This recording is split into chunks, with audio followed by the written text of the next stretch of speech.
গয়া তীৰ্থত পিণ্ডদান কৰিলে মৃতাত্মাই স্বৰ্গ লাভ কৰে আৰু সমসাময়িকভাৱে পিতৃশ্ৰাদ্ধ কৰিলেও মৃতকৰ আত্মাই স্বৰ্গ লাভ কৰে। কিন্তু গয়াত কিয় পিণ্ডদান কৰিলে মৃতাত্মাই মুক্তি লাভ কৰে বা বৈকুণ্ঠত স্থান পায়? ঠিক আছে বন্ধুসকল, তো নমস্কাৰ বন্ধুসকল, স্বাগতম জনাইছোঁ পুনৰ অন্য এটা ভিডিঅ'ৰ মাধ্যমেৰে মোৰ চেনেললৈ। এই ভিডিঅ'টো বন্ধুসকল মই লৈ আহিছোঁ গৰুড় পুৰাণৰ পৰা। ঠিক আছে, এই ভিডিঅ'ত মই যিখিনি কথা ক'ম তাৰ ৰেফাৰেঞ্চ গৰুড় পুৰাণত উল্লেখ আছে। তো ভিডিঅ' আৰম্ভ কৰাৰ আগতে বন্ধুসকল আপোনালোকলৈ এটা সৰু অনুৰোধ, যদি কোনোবা শ্ৰোতা মোৰ চেনেলত নতুনকৈ আহিছে তেতিয়াহ'লে মোৰ চেনেলটো ছাবস্ক্ৰাইব কৰি ল'ব, কাৰণ মই এনেধৰণৰ ভিডিঅ' মোৰ চেনেলৰ মাধ্যমেৰে আপোনালোকৰ মাজলৈ আনি থাকোঁ। আৰু যেতিয়া মই এনেকুৱা ধৰণৰ ভিডিঅ' আপলোড কৰিম লগে লগে মোৰ ভিডিঅ'বিলাক আপোনালোকে পাই যাবলৈ মোৰ এই চেনেলটো ছাবস্ক্ৰাইব কৰি ল'ব আৰু কাষত থকা ন'টিফিকেশ্যন বেল আইকনটো প্ৰেছ কৰি দিবলৈ নাপাহৰিব।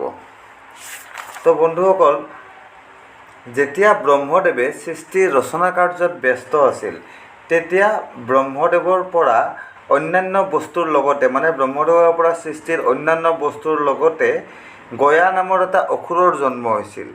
ঠিক আছে, কোনো ৰাক্ষসীৰূপী স্ত্ৰীৰ কোখৰ পৰা জন্ম হোৱা নাছিল বাবে গয়াৰ ভিতৰত কোনো ধৰণৰ আসুৰিক প্ৰবৃত্তি নাছিল। গয়াসুৰ পৰম বিষ্ণু ভক্ত আছিল, যদিও অসুৰ আছিল কিন্তু গয়াসুৰ আছিল পৰম বিষ্ণু ভক্ত। এদিন গয়াসুৰে ভগৱান বিষ্ণুক সন্তুষ্ট কৰাৰ কাৰণে ঘোৰ তপস্যা আৰম্ভ কৰিলে। এইদৰে বহু বছৰ পাৰ হৈ গ'ল, তপস্যা কৰি কৰি গয়াসুৰৰ তপস্যা শেষ নহ'ল। এনে ঘোৰ তপস্যা দেখি ভগৱান বিষ্ণু গয়াসুৰৰ ওপৰত সন্তুষ্ট হ'ল আৰু গয়াসুৰৰ আগত উপস্থিত হৈ গয়াসুৰক বৰ খুজিবলৈ ক'লে। তেতিয়া গয়াসুৰে ক'লে, প্ৰভু, মোৰ শৰীৰত আপুনি প্ৰবিষ্ট হওক যদি আপুনি মোৰ তপস্যাত সন্তুষ্ট হৈছে, আৰু মোক এই বৰ দিয়ক যে মোক যোনে দেখা পায় সেই প্ৰাণী যাতে পুণ্যাত্মা হৈ যায়, সি লাগিলে যিমান পাপী আত্মাই নহওক, আৰু সেই প্ৰাণীৰ লগতে তাৰ পিতৃপুৰুষ সমন্বিতে সকলোৰে যাতে উদ্ধাৰ হৈ স্বৰ্গবাস হয়। ভগৱান বিষ্ণুৱে তথাস্তু বুলি কৈ অন্তৰ্ধান হ'ল। তাৰপিছত কি হ'ল, গয়াসুৰ বিষ্ণুৰ পৰা বৰলাভ কৰি গয়াসুৰ ৰংমনে নিজৰ গৃহলৈ বুলি ঘূৰি আহিল, নিজে য'ত থাকে তালৈকে বুলি ঘূৰি আহিল। ঘূৰি অহাৰ পিছত কি হ'ল, এতিয়া গয়াসুৰক যোনে দেখা পায় তাৰে পাপ কটা যায়, পাপীতকৈ পাপী মানুহ হ'লেও পাপ কটা যায়, আৰু লগতে তেখেতসকলৰ পূৰ্বপুৰুষৰো সকলোৰে পাপ নষ্ট হৈ যায়। এনেদৰে কি হ'ল, সৃষ্টিৰ যি নিয়ম আছে, ঠিক আছে, যি সৃষ্টিৰ যি আপোনাৰ সন্তুলন আছে, ঠিক আছে, এই সন্তুলনত কি হ'ল, ব্যাঘাত জন্মিবলৈ ধৰিলে। পাপিষ্ঠ মানুহৰ সংখ্যা নোহোৱা হৈ যাবলৈ ধৰিলে, যমলোক খালী হৈ থাকিব ধৰিলে, আৰু পুণ্যাত্মা মানুহৰ সংখ্যা বৃদ্ধি হ'ল। স্বৰ্গত এতিয়া মানুহৰ জাগা নোহোৱা হৈ গ'ল, ভিৰ গেলাৰী টাইপ হৈ গ'ল। ঠিক আছে, তেতিয়া কি হ'ল, উপায়ন্তৰ হৈ দেৱতাসকলে গৈ শ্ৰীহৰি বিষ্ণুৰ চৰণ বন্দনা কৰিব ধৰিলে। ঠিক আছে, যিটো দেৱতাসকলৰ সচৰাচৰ কাম, যিকোনো বিপদত পৰিলে শ্ৰী বিষ্ণুৰ ওচৰত গৈ পেলাই তেখেতৰ কৃপা ভিক্ষা কৰে, তেখেতৰ পৰা সহায় ভিক্ষা কৰে। তো তেনেই কৰিলে দেৱতাবিলাকে।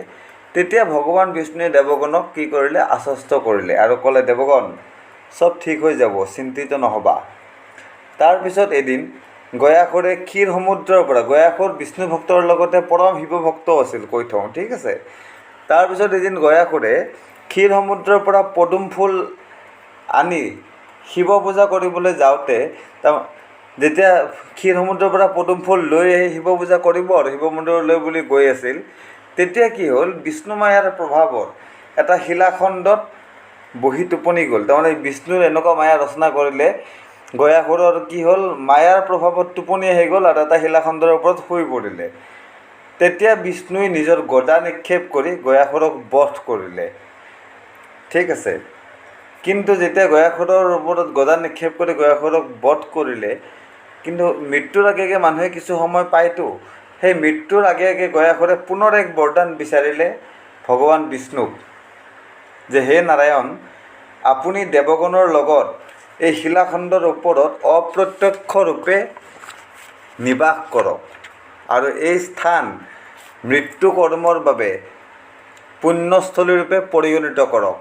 ঠিক আছে, তাৰমানে মৃত্যু কৰ্মৰ বাবে মানে মৃত্যুৰ পিছৰ যিখিনি কৰ্ম অস্থি দানৰ পৰা অস্থি বাহনৰ পৰা আৰম্ভ কৰি পেলাই আপোনাৰ দান দক্ষিণা পুণ্য কৰ্ম যি শৰাধ শ্ৰাদ্ধ ইত্যাদি যিকোনো কাম যদি আপুনি গয়াত কৰে তেতিয়াহ'লে যাৰ কাৰণে কৰে তেখেতৰ আত্মাইতো মুক্তি পায়ে লগতে যিমান আৰু আপোনালোকৰ পৰপুৰুষ আছে মানে পূৰ্বপুৰুষ আছে আৰু তাৰে যদি কোনোবাৰ যদি এতিয়ালৈকে মুক্তি হোৱা নাই তেতিয়াহ'লে তেখেতসকলৰো একেলগে মুক্তি হৈ যায়। ঠিক আছে। ভগৱান বিষ্ণুৰ কি হ'ল গয়াখৰে যেতিয়া এই বৰদান খুজিলে ভগৱান বিষ্ণুক, তো ভগৱান বিষ্ণু গয়াখৰৰ পৰোপকাৰী মনোভাৱ দেখি প্ৰসন্ন হৈ গ'ল।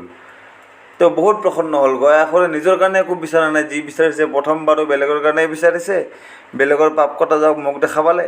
পিছৰ বাৰো মৰাৰ আগে আগেও বিচাৰিছে যে ইয়াতে মৃত্যুৰ পিছৰ কাম কৰিলে আত্মাৰ পুণ্যপ্ৰাপ্তি হওক, পাপ কটা যাওক।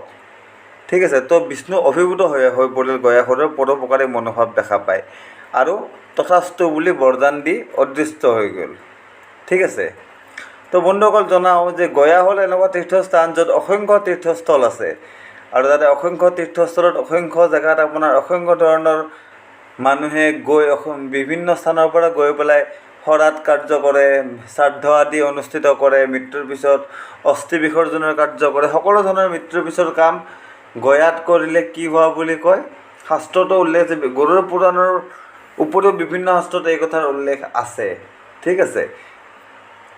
কি বুলি কয় যে সকলো পৰিয়ালবৰ্গৰ সৈতে যাৰ শ্ৰাদ্ধ বা পিণ্ডদান গয়াত কৰা হয় তাৰ সকলো পৰিয়ালবৰ্গৰ সৈতে সেই মানুহজন সকলো পৰিয়ালবৰ্গৰ সৈতে সেই স্বৰ্গত গৈ বাস কৰে। মানে সেই মানুহজনে আত্মা সপৰিয়ালে গৈ পূৰ্বপুৰুষৰ সৈতে গৈ স্বৰ্গত বাস কৰে। পূৰ্বপুৰুষৰো যদি কিবা পাপ আছিল সেই সকলোবিলাক পাপ কটা যায়। ঠিক আছে। তো বন্ধুসকল ভিডিঅ'টো আপোনালোকৰ কেনেকুৱা লাগিল কমেণ্ট ছেকশ্যনত জনাব। আশা কৰোঁ ভাল লাগিল। আৰু যদি আপোনালোকৰ এনেকুৱা ভিডিঅ' আৰু পাই থাকিবলৈ ইচ্ছা কৰে তেতিয়াহ'লে মোৰ চেনেলটো আপোনালোকে বন্ধুসকল ছাবস্ক্ৰাইব কৰি ল'ব আৰু ভিডিঅ'টো যদি আপোনাৰ ভাল লাগিল বন্ধুসকল নিশ্চয় লাইক আৰু শ্বেয়াৰ কৰি দিব। তো আজিলৈকে ইমানেই, ধন্যবাদ।